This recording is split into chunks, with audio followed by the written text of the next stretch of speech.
Welcome to the Persecution Report. I'm Greg Musselman. Coming up, this North Korean Christian shares his amazing story so it can help bring the gospel to the most isolated country in the world. Every day I heard the news of executions from more than 20 political concentration camps all over North Korea. The news of 3 million people who starved or froze to death. Also, why has this Christian man been arrested and tortured in Egypt? Find out later on the Persecution Report. The Voice of the Martyrs continues to receive reports of violence against Christians in India, with many of the attacks directed at pastors. Hindu militants armed with rods and hockey sticks barged into the home of Pastor A.K. Wilson in Adam Nagar, New Delhi, and accused him of forcibly converting people. The militants beat him, his wife and son, and robbed him of 15,000 rupees, that's about $370. They also told him they would burn his house down and murder his family if he did not leave the area within 1 week.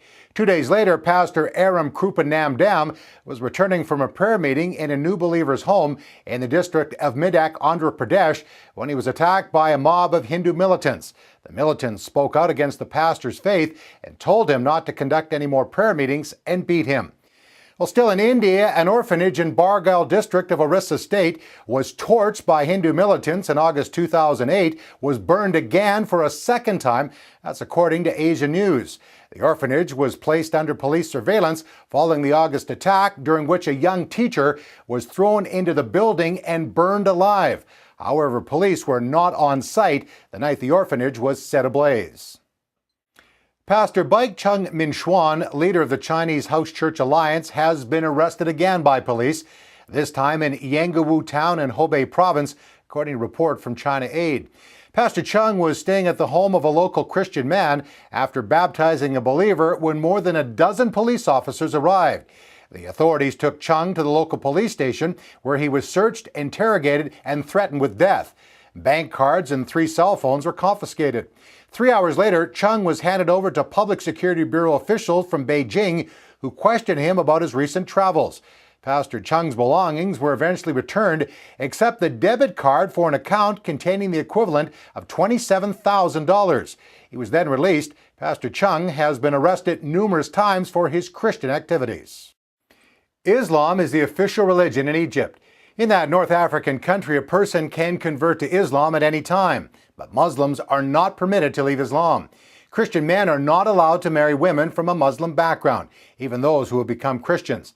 That's what got 25-year-old Joshua, not his real name, into trouble.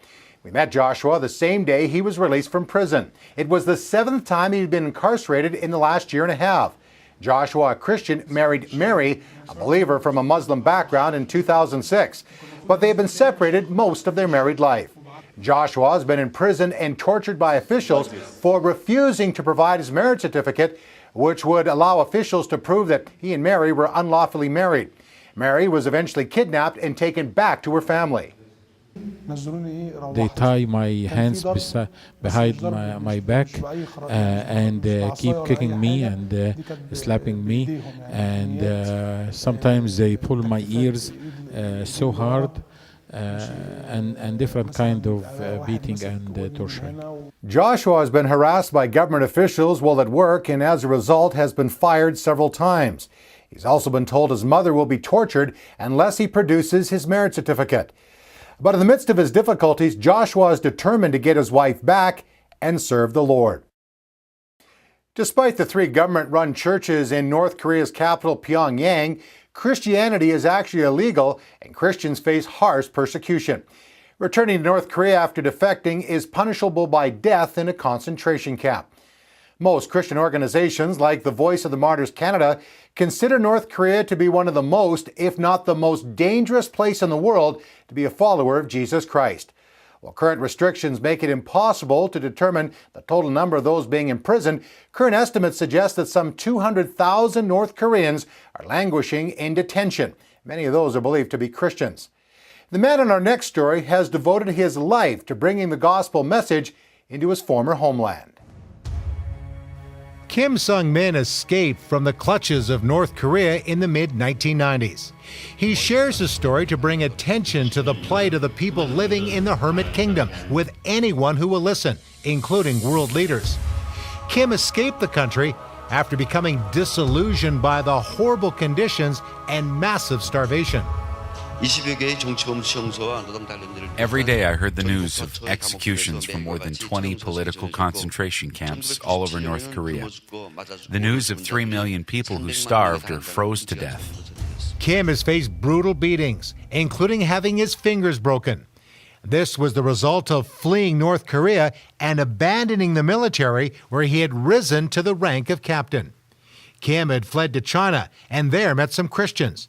But it was only when he was being sent back to North Korea after Chinese authorities caught him that he put his trust in Jesus Christ. 짧은 시간이지만 내 운명이 결정되는 시간이었어요. 육체적인 운명이. 이젠 죽는 길이었어요. 어차피. When I was sent from China back to North Korea, there was a bridge. As I crossed the bridge, I knew I was going to die. I knew this was my time of destiny.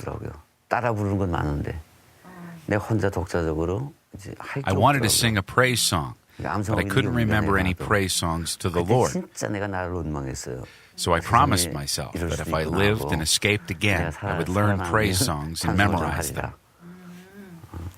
When Kim served in the North Korean military, he wrote poems about the greatness of Kim Il-sung, one of which was required memorization for North Korean soldiers. Now he is writing songs praising the God of heaven. After being sentenced to death in Onsung, North Korea, Kim was sent by train to Pyongyang by some of the men he used to serve with. On the third day, I felt the presence of the soldiers who were guarding me behind me. I could tell one of them was hesitating at the door by the restroom. It was a mess because it hadn't been cleaned in 3 days. When the soldier hesitated, I knew this was my only chance to escape.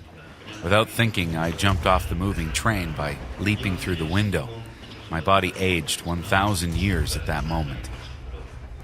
Kim made his way into China and reconnected with the Christians he met there before. He spent the next 2.5 years working in a charcoal factory, growing in his relationship with Jesus, and copying the entire Bible before going to South Korea in 1999. Kim has been active in trying to reach North Koreans with the message of God's love through a daily half-hour shortwave radio broadcast that focuses on Christian persecution. 어떻게 하지 못해요, 국제사회가 원칙과 기준이 있음에도 불구하고.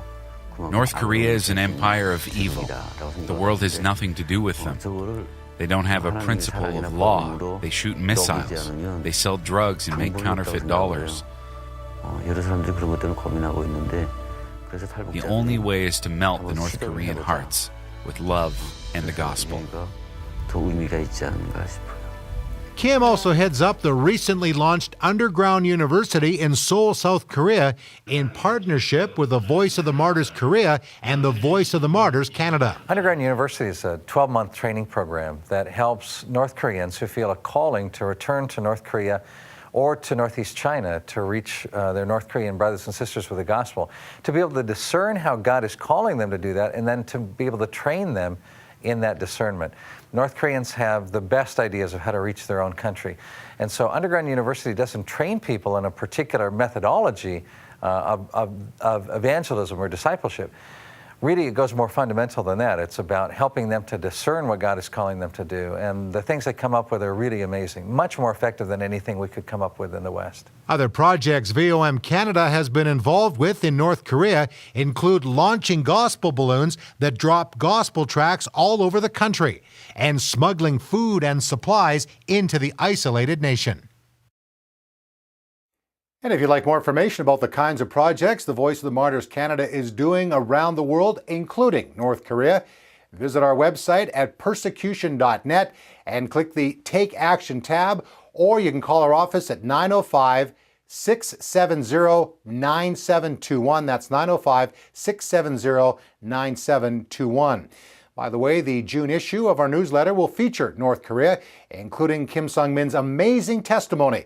If you live in Canada, you can sign up for a monthly newsletter at persecution.net. Remember, when one part of the body suffers, we all suffer. Continue to pray for our brothers and sisters in North Korea and around the world who are suffering because of their relationship with Jesus Christ. Thanks for watching the Persecution Report. Goodbye, and God bless. To learn more about the ministry of the Voice of the Martyrs and ways in which you can help persecuted Christians, sign up today for our free monthly newsletter at persecution.net.